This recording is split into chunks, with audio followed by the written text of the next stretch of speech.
Hey, all right. Hi.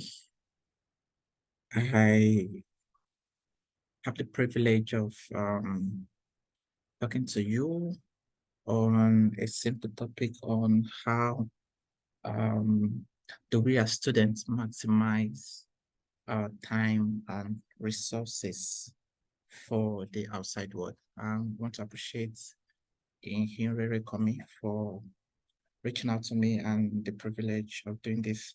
Okay, so I'm Emmanuel.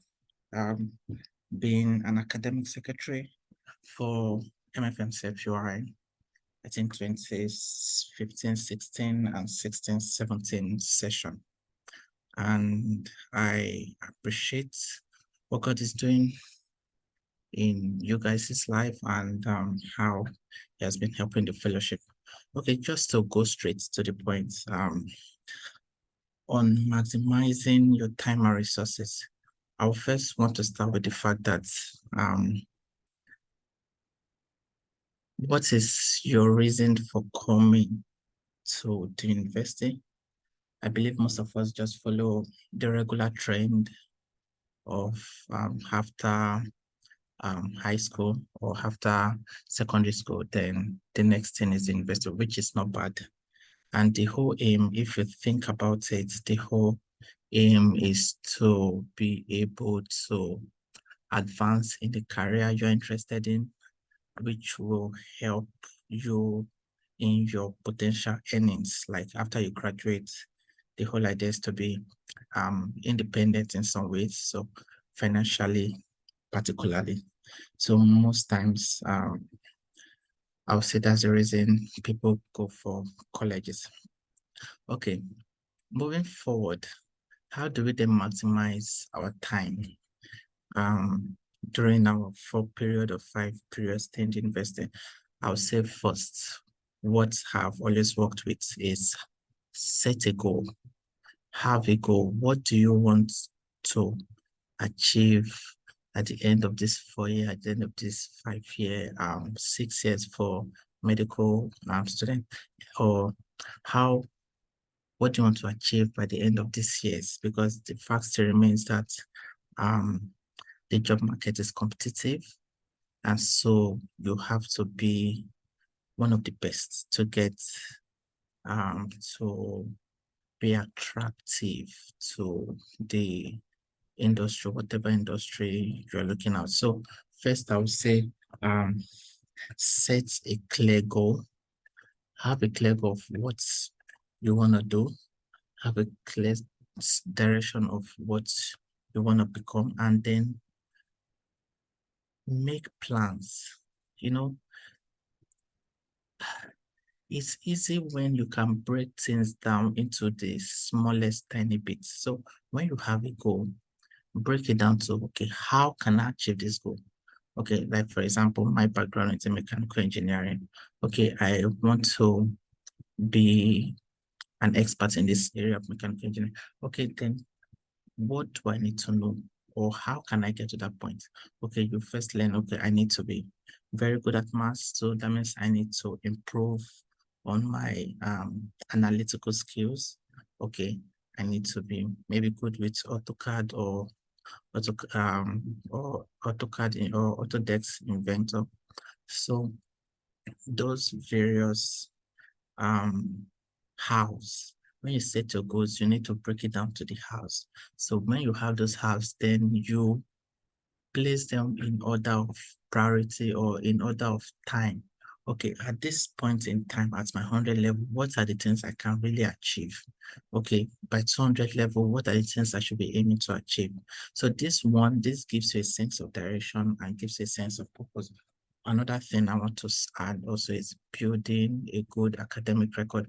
I want to tell you guys that school is not a scam. I um I am one of the beneficiaries of that. I bless God during my stay at the University of Ibadan. Because of good academic records, I was able to get into some scholarships, which also even helped me um, during my stay in university. And that also was the basis of my scholarship I got into the United States. So, okay, let me just a little background.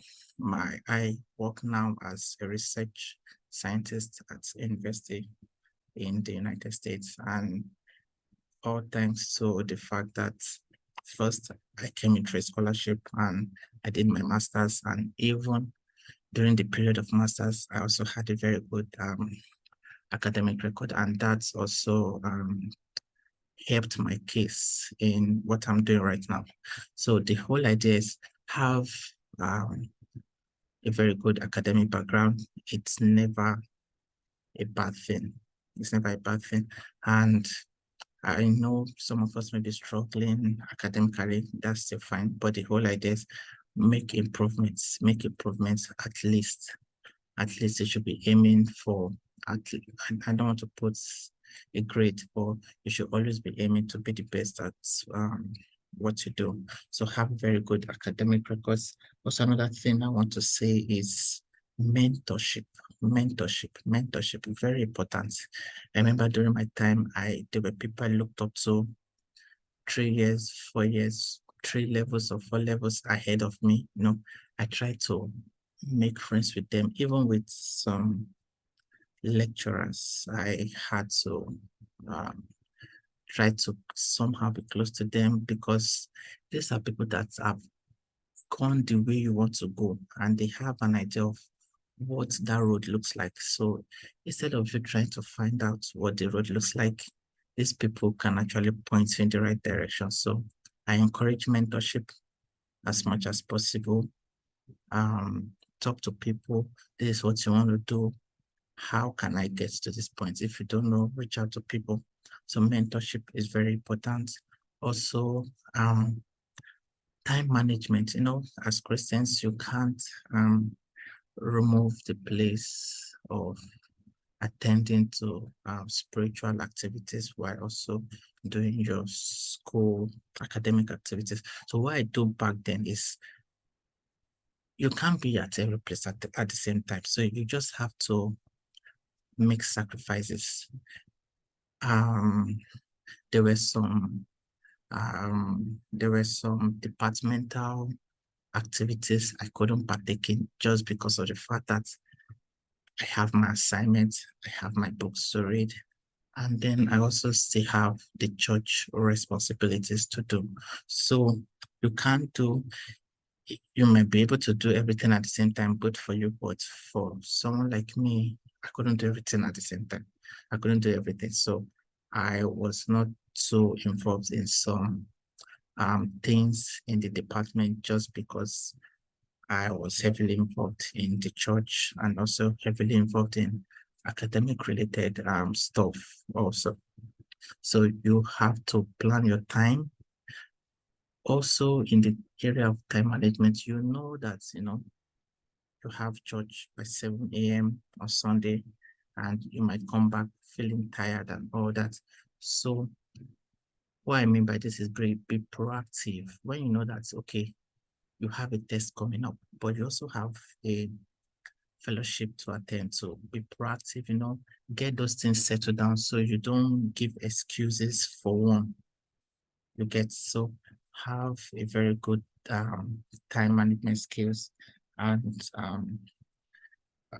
lastly, I just want to make this, I mean, this video is supposed to be short, right? So lastly, I'll say your health and well-being.